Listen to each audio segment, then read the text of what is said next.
आज जर समजा तुम्ही पाहिलं तर आज तरुणांची संख्या जास्त आहे. हो. वारीमध्ये जर समजा तुम्ही बघितलं, प्रॅक्टिकली पाहायला गेलं तर 15 दिवसाची सुट्टी आजच्या काळात मिळणं हे अवघड आहे. पण तरी सुद्धा IT ची जी दिंडी आहे त्यांच्याशी आम्ही काही संवाद साधला, तर त्याच्यानंतर त्यांनी सांगितलं की आम्हाला खूप मोठं समाधान याच्यामध्ये मिळतं.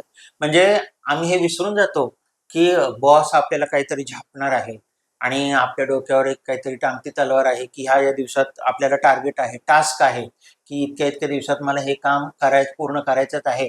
नाही केले तर मग ते जी अस्वस्थता आहे, ती अस्वस्थता त्यांचं मन पोखरून टाकते. तर त्याच्या अगदी विरुद्ध अनुभव त्यांना ह्याच्यामध्ये येतो.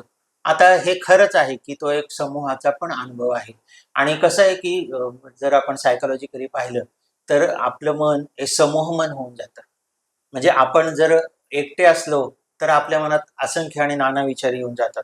परंतु जर समूहासोबत आपण असलो तर समूहाची भावना ही नकळत आपली होती.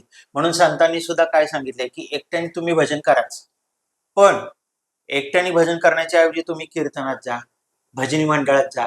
मग तिथे कसं होतं, तिथे तुमचं मनाची तयारी असो नसो, तिथे तुम्ही रामकृष्ण हरी म्हणायलाच लागतात. जय जय विठोबा रुक्मिणी म्हणायलाच लागतात.